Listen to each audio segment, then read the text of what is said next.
Hey guys, I'm Theo, and I just want to talk about the new upcoming Hitman game, considering it's only about a month away and the beta is coming in about a week. So, it's also available to pre-order on the Play Store now. I just want to talk about a few things, since it was delayed to March again, considering it was delayed from December, but I don't mind too much about that, if the game's going to be that much better. Different people have different opinions on the episodic thing of it, how it's going to be released mission by mission. I'm not quite sure on it. Maybe it will work out, I guess. You can actually see the difference in map size here. How you see something about Streets of Hope, which was quite a large, mission in itself with all the little bits coming together. It's going to be 6 times larger, that first mission, if you have a look. And it's going to have, if there's about 50 people in Streets of Hope, there's going to be 300 in this new one. So, and they're all meant to be trying to be different. Hopefully won't get lots of duplicates. Hopefully they'll, have their own speech patterns and they won't repeat it. But on size especially, it's looking big, and they've definitely gone back to the kind of blood money look of you can go wherever you want, do whatever you want, I have a few issues with it. I'll quickly go over the pre-order stuff. If you pre-order now, which you can do on the PlayStation Store, they've actually did it from yesterday, I'm pretty sure, because they took it down. You'll get a few things. You'll get a pre-order package of the requirement, which just gives you some of the blood money stuff, this suit, gun, and a cute little white duck explosives. So, nostalgia. Also, if you get it on the PlayStation 4, if you pre-order it at least, you'll get 6 bonus contracts, which is really just worth it if you're going to buy it anyway. And it's called, I can't even pronounce that. But you get a bunch of people, and the first one is going to be the director in Paris. And I think that's one that's going to be released on March. But like I said, the beta will actually be released on February the 12th, so a week from today. And here's a little hint for you guys. If you're not sure about the game, you can actually pre-order it.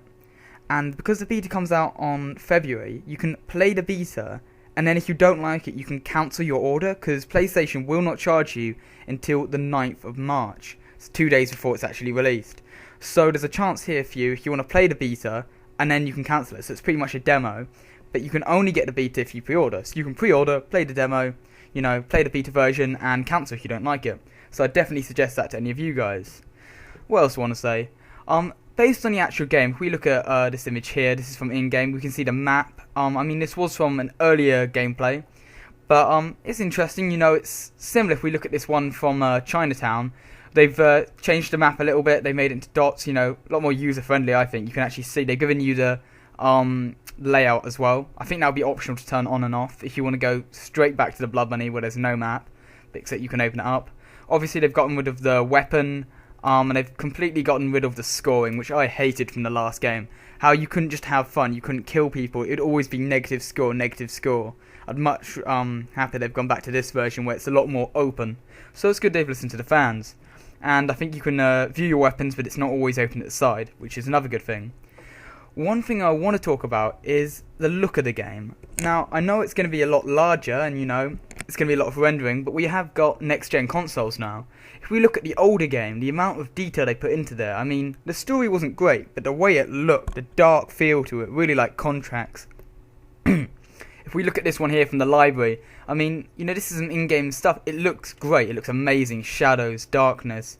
If we look back at contracts, if we had a game like that with these kind of graphics, it would be amazing. But now, I just want to say, it looks kind of, plasticky a little bit.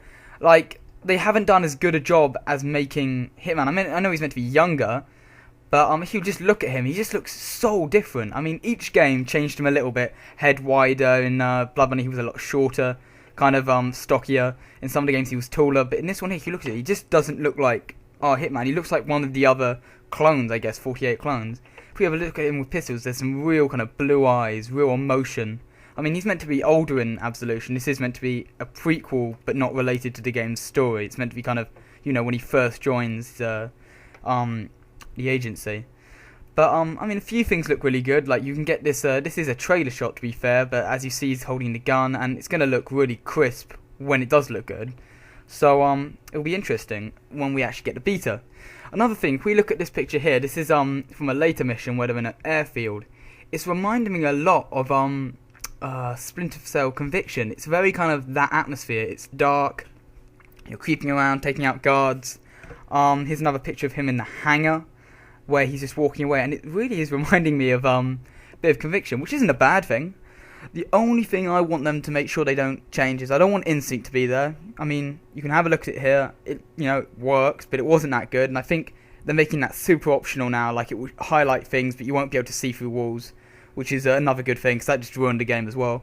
And also, I hope they change some of the kind of engine animations. We might not be able to get that, but I didn't like hitting a button to kill someone with like an axe, or like hit a button to push on. I like the freedom of, I could just spam it until I cut them. And same with the fiber wire. I liked having to get right behind them and fiber wiring them, but they changed that so much in Absolution. Everything was so controlled. Like, you couldn't do anything free. The shooting was the only thing that changed. And hopefully the shooting in the new game will be a bit better as well. This one here was very kind of, again, very arcadey almost. Like, it was so easy. I want it to be, a precise kind of thing. But anyway, that's just a few of my thoughts on the upcoming game. Leave what you think in the comments about it being episodic. Download that beta if you can. Pre-order it. You can cancel it. And I'll do some coverage on the beta when it comes out on the 12th of February. So, like, comment, subscribe, and I'll see you guys next time.